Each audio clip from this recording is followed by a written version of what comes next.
How's it going, everyone? So today we're going to talk about how to get rid of side fat and back fat. So I have been getting lots of questions from subscribers. They want me to go over this right now, so that's what we're going to do. We're going to talk about it. Before we begin though, please subscribe to my channel if you guys haven't already. It really helps my channel grow. Click on that notification bell too so you guys get all my newest videos. So first tip, you guys, we'll go over about 13 tips on how to get rid of the side fat and the back fat.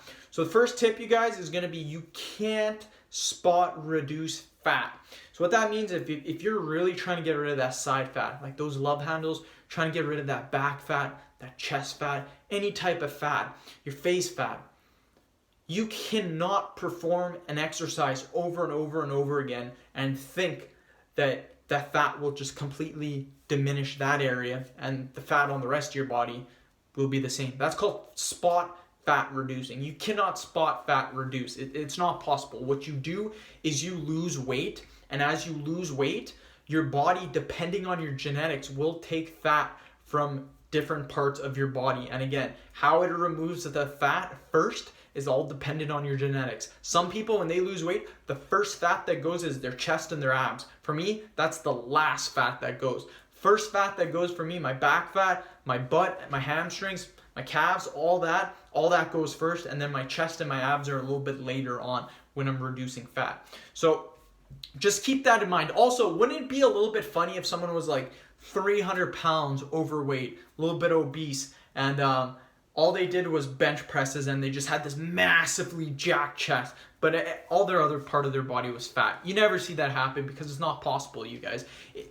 If you're 300 pounds, you're really fat, then in order to get rid of all that fat, certain areas, you just got to lose overall body fat, you guys. It's as simple as that. So second tip is do your cardio, but do proper cardio. What I mean by this, a lot of people, they'll do slow walks, they'll do the elliptical, they'll do the stationary bike, they'll do the stair climber, they'll do all these exercises that aren't really intense and that are pretty easy to do. Now what happens with this is that they perform those exercises because they're easy. Like, it's easy. Let's say, oh yeah, I'm going to go for a 15-minute walk today. That's easy. That's not hard. You're not going to lose any weight by doing that. You're not going to lose your back fat, your side fat. What you need to do are the hard cardio. The hard cardio. What's that? That's running, swimming, biking, rowing, jumping rope. Those are hard exercises, hard cardio exercises. You need to do them intensely so that by the end of the workout, you are sweating profusely. At the end of the workout, if you look exactly the same and there's no sweat on your body, you didn't work hard enough. It's as simple as that. The same isn't true for weightlifting because sometimes you don't necessarily sweat as much, but for cardio, you best be sweating, you guys. Third tip, there are some exercises that are better than others. So while you cannot spot fat reduce, what you can do though is you can try to target that muscle to help you out a little bit better. Again, it won't work if you're still 300 pounds, but if you're starting to get to a lean body fat percentage, these exercises can help you out. So these exercises for your side fat and your back fat are going to be planks, Russian ab twists, just twisting like this. The planks, you're laying on the ground with your arms like this. Leg lifts, all you're doing, laying on the ground, lifting your legs up. Oblique crunches, you're just crunching, turning your obliques. As simple as that, you guys. All those exercises are very simple, but they're very effective. Here's the thing with your side fat, your back fat, and your abdominal fat. It's all related, you guys. It's all connected. So by getting rid of your back fat, you're going to be getting rid of your abs, your ab fat, your abdominal fat, and your side fat. It's all interrelated, you guys. You lose overall body fat, you do those exercises, it's all related to your core. Your core, your back, your side fat, your love handles, all that is all related, you guys. It makes up your core. Fourth tip, perform those exercises with high reps and do circuit training. What I mean by this, when you're doing the planks, the Russian ab twist, planks, do it for like a minute, hold that for a minute. 30 seconds, a minute, 2 minutes, however long you can hold that for. Then once you just finish that, don't rest. Go right into doing your ab twist. Do high reps though. Do 30 repetitions.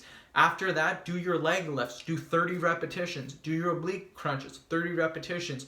You want high repetitions and you want to do them in a row with circuit training. This gives you the best bang for your buck and makes it intense, and you will notice results by doing this. What I don't like is when people do one ab exercise, they wait for 5 minutes, do another one, wait 5 minutes, do another. No, best serve doing them in circuit training, in my opinion, way more intense, way more bang for your buck, and you don't waste your time. Fifth tip is going to be calories in versus calories out. That's always the main tip, you guys. Why? Because to lose body fat, we cannot lose weight if we're eating way more calories than what we're burning. It's as simple as that. It's science-based. It's kind of like putting water in a glass. If you put too much water in the glass, it's going to overfill. Water's going to go everywhere. So you can't put that much water in the glass if you want the water to stay in there. It's as simple as that. It's an easy analogy to understand. You want to lose weight, you got to eat less, you got to move more. It's simple as that, you guys.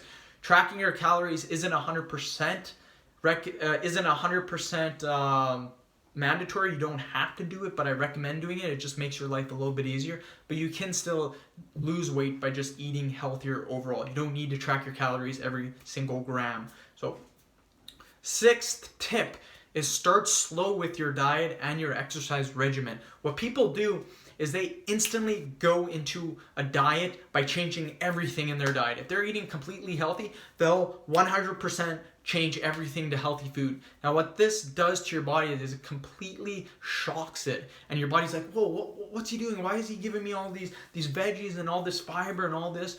I'm used to hamburgers, hot dogs, like all this, like what's going on? It shocks your body. You don't want that. Your body is used to staying in homeostasis. It doesn't like being changed like that. It doesn't like all that adaptation. So do it slowly. Change a couple of foods every single day.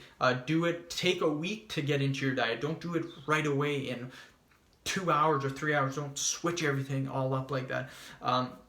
The same is said with your exercise regimen. If you're starting an exercise regimen, let's say you're doing your cardio, start off at 15 minutes. Don't go for an hour and a half, because then the next day you're going to be destroyed and you're not going to want to do it. Also, if you start off doing it extremely intense at the start, what's going to happen is you're going to plateau. So it's better to start off slowly, let your body adjust. Over time, do more. Your body won't get injured, it won't get sore. Guess what? You're going to lose weight a lot quicker than if you went into it balls glazing, you guys. Balls glazing. Don't do that ever.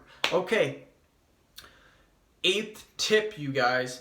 Seventh tip is linear progression, increased workout. What I mean by this is that in order for you to lose weight, yes, you got to eat healthier, but your fitness regimen over time should increase. If you're constantly doing 15 minutes of jogging every single day, you will look exactly the same in a year. The point of the jogging, anything that you're doing, is over time you add time or intensity or something for linear progression, so that over time you have done more. The purpose of this is if you're 200 pounds or you're 250 pounds, you're overweight, you're gonna walk and run like a 250 pound person. The goal is to get to 160 pounds. If you're a guy, 100 or 170 pounds for a guy, girl, 110, 120 pounds. Well, you got to move like a 110 pound girl. You got to move like a 170 pound girl. So that 170 pound guy, I guarantee you he can jog for more than 5 or 10 minutes. He can run 20, 30, 40 minutes, no problem. Can you? No, that's fine. But what happens is you need to slowly increase time. So over time, when you get to 170 pounds, you're doing that amount of activity. If you stay at walking 15 minutes or jogging 5 minutes every day, you're not going to look any different than what you did on day one. So you don't have to add a lot. Add 10 seconds one day, 10 seconds the next day, maybe try 20 seconds, 30 seconds, and just over time, that's going to add up, you guys. That's going to be minutes and minutes and minutes. Pretty soon you'll be jogging 45 minutes like nothing. So do it slowly, you guys. 8th tip, lay off the salt. I cannot stress this enough. Too much salt, what this does is it's going to increase your blood pressure. It's going to make your body look very bloated, very soft. So if you're trying to lose weight and you notice, you're like, wow, like I'm looking really soft. What gives? It's all the salt, you guys. You need 2,200 milligrams of salt. I recommend 1,500 milligrams of salt. It lowers your blood pressure. Most of us eat 4,000 milligrams of salt a day. So lower your salt intake. Trust me, you're eating too much salt. Watch your salt intake. Guaranteed you're eating too much. 9th tip. Proper hydration. You got to be drinking water. Our bodies are made up of 75% water, more than that actually. And everything of our bodies, all of our organs, extremities, bones, everything, muscles, everything, skin, everything requires water, you guys. Make sure you are drinking lots of water. 2 to 4 liters of water a day, depending on how much you weigh. 10, you want low glycemic foods / whole/complex carbohydrates, you guys. What I mean by this is get rid of the white bread, the sugar, the cookies, the ice cream, the candies, I don't know, pop. Pop is awful. Get rid of all these bad carbohydrates. Start eating complex carbohydrates, veggies, whole grain bread, lentils, that's beans, you guys, yams, potatoes, even potatoes are okay, brown rice. These are the foods that you want. Whole grain foods, complex carbohydrates, lentils, beans, stuff like that. Those are the carbohydrates you want. Carbohydrates that are packed with fiber that give you bang for your buck. You don't want all these empty calories, all these cookies, candy, muffins, stuff like that. It's all garbage. Trust me on this. 11th tip, you want high fiber foods. Lots of veggies, whole grains, lentil. I just talked about this. The point of the fiber is that it fills you up. So if you actually look at your stomach, it showed an awesome diagram. I'll try to find the diagram. If I can find it, I'll put it in the video. If not, I won't. But it showed someone eating 200 calories of chicken, 200 calories of, I think, oil, and then 200 calories of veggies, and it showed how full your stomach was. Well, with the chicken, your stomach was a little bit full. With the oil, it was nothing. The 200 calories of veggies, your stomach was completely full. So not all calories are created equally. Yes, they both produce 200 calories, but for feeling of your stomach and for hunger levels, night and day, you guys. So anyone that says, oh, they're all the same, they're not all the same. Some will make you feel full, and that's going to cure your hunger. So it will help with losing weight. Trust me on this. 12th tip, you want monosaturated fats. So what you want is olive oil, nuts, seeds, avocados. These are healthy fats. If you're eating bad healthy fats like trans fat, hamburgers, ice cream, pizza, donairs, fats like that, those are unhealthy fats, you guys. Those are awful. You want healthy fats. This will, now people are going to say, well, what's the point of fat? Like I heard fat was bad.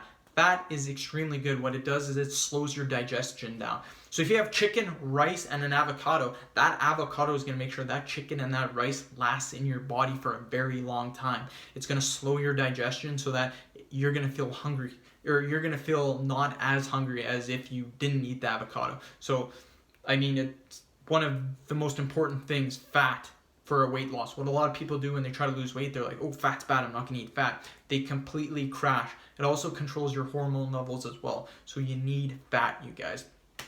13th tip is going to be to control your hunger. So hunger, what controls hunger is a hormone called ghrelin. That's in your body, guys. So you got the ghrelin, the hormone. Now what happens is when you get hungry, that hormone is released, ghrelin. Now in order to control it, fiber will control your hunger.